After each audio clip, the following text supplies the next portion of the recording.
Hello everybody. Today I'm going to walk you through the process of registering to vote online.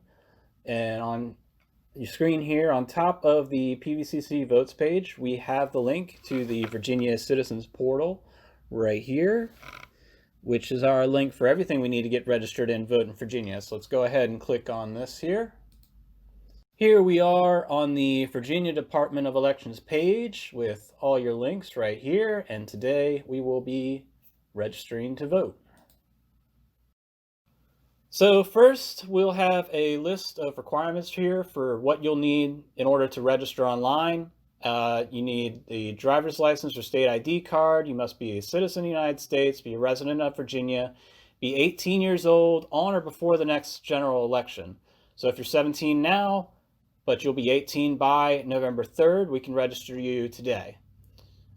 And then you must not be convicted of a felony or have any other issue that would disqualify you from voting.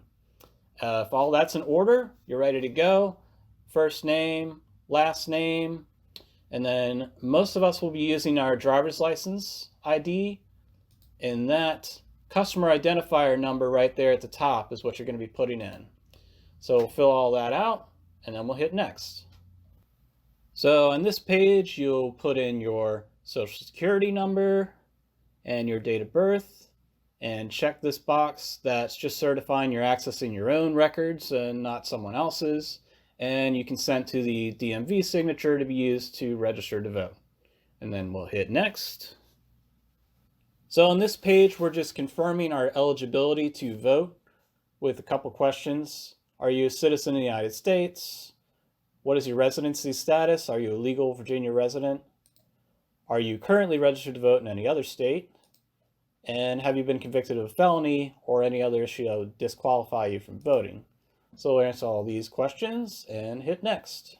So on this page, we will put in our name again.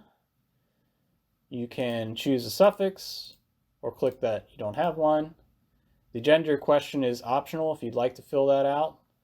Then you'll put in your street address, your city and town, state, and zip code, and then you have to choose the locality of the city or county that you live in, and agree to the terms of the Privacy Act notice, which you can read right there, and then continue.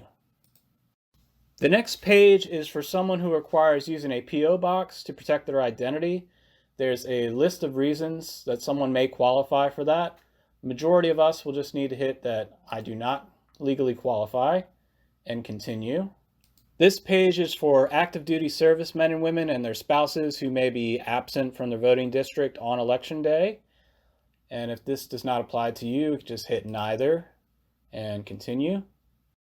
This page asks if you would like to vote by mail. So you can choose one of the two options there, or you can choose that you do not wish to vote absentee by mail, and you can still make this request later on as long as it's before the deadline, which is October 23rd. So you can choose one of these options and continue. So this page is for your contact information. This is optional, but if you'd like, you can put in your phone number or email address, and this will be a way that they can contact you if there's any issues with your application when you send it in. And then you can check this box if you're interested in being a poll worker on election day, which you should definitely consider. And then we'll hit next. On this last page, you can review all your information and make any changes as needed. And then just click the box that you're swearing that you're not making any false statements, that all this information is accurate, and then submit. And then congratulations, you're now registered to vote. I hope this video has been helpful. Be sure to like the PVCC votes page and invite all your friends and family to do so as well. We will continue to make sure everyone is ready for the election day on November 3rd.